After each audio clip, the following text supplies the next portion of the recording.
What's good? What's good? It's the one and only, but what do I know? Boxing coming back at y'all with another one, man. So we got Moses Itauma and we have Dillian Whyte in the news. Now they have already weighed in. Everything is signed, sealed, and delivered, ready for what is viewed as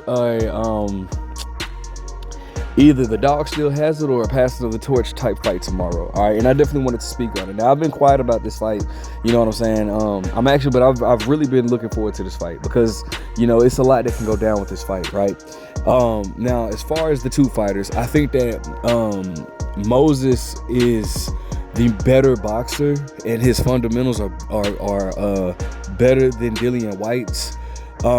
I've never, I'm gonna be honest with you, I've never been a fan of the way Dillian Whyte fights. I don't think much of him as a fighter, albeit he does have a good resume.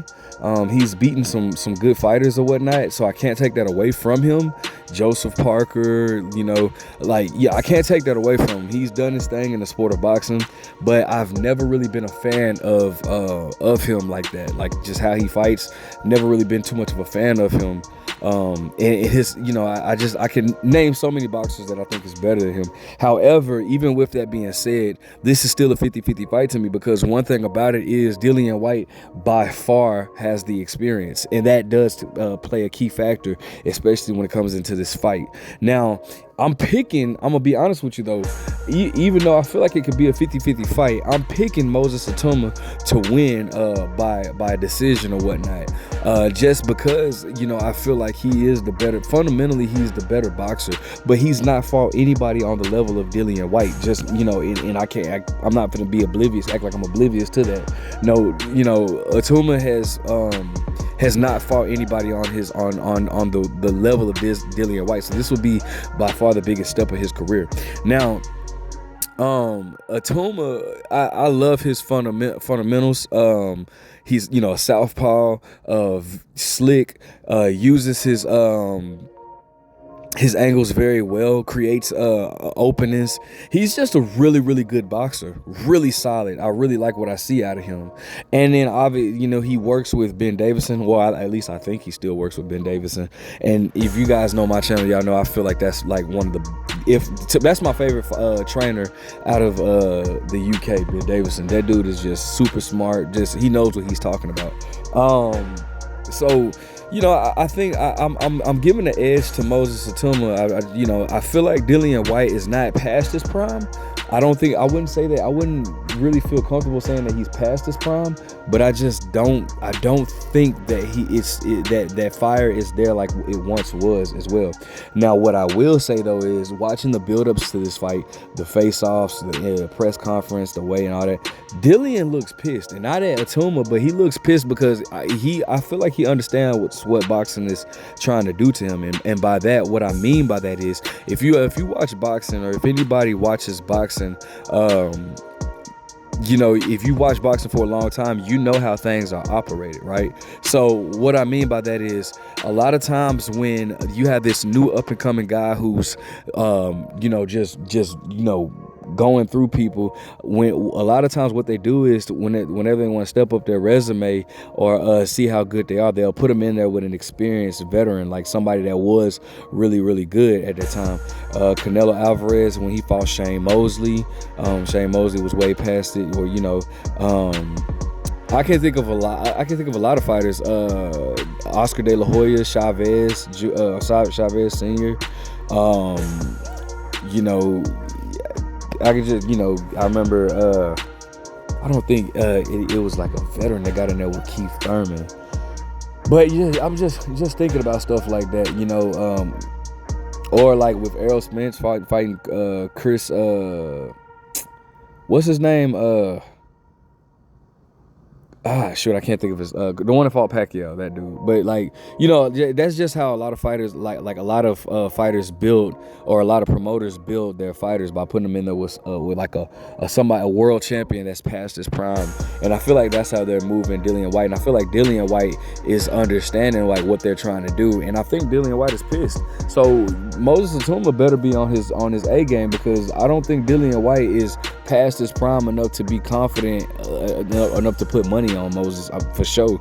You know, I don't think Dillian Whyte is at that point of his career, but I think he still has fight left in him. I just think that they, you know, and I think he's aware of what's going on, and he's gonna make a statement. I think Dillian Whyte is gonna come in here and try to make a statement, letting them know, like, nah, bro, I'm not past it, and I still got fight in me. Now, Dillian Whyte, obviously, you know, he hasn't, you know, done much of recently. I know.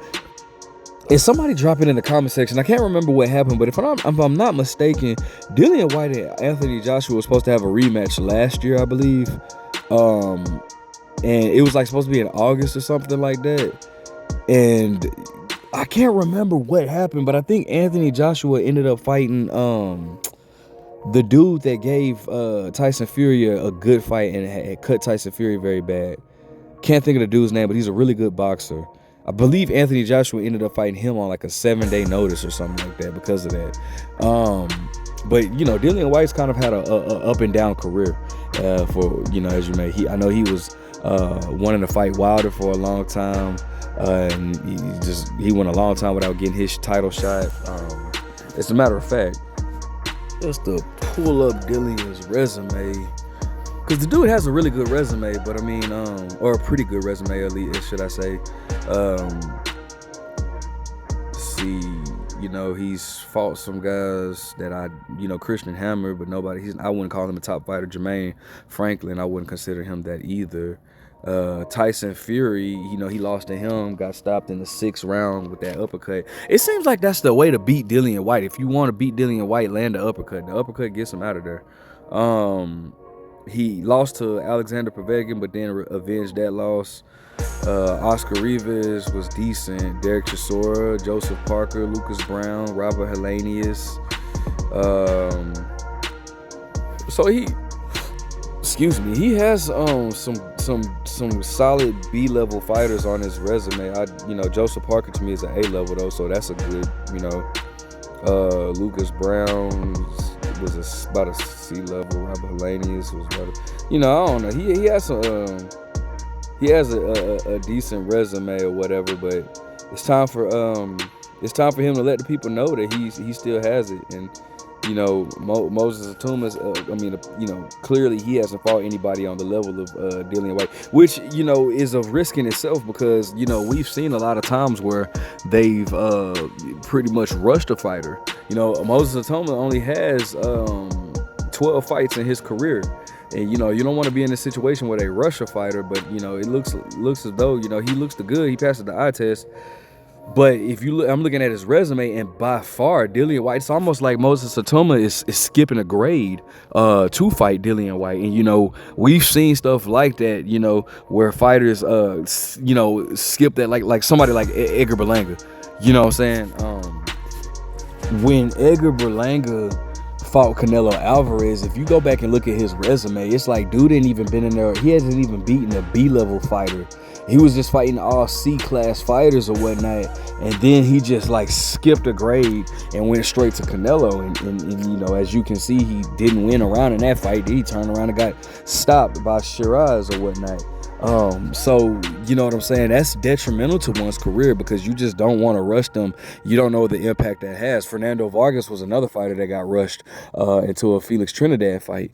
You know what I'm saying? He got rushed, and he you know, and we see, you know, what happened with his career. It didn't stretch out as long as it could have.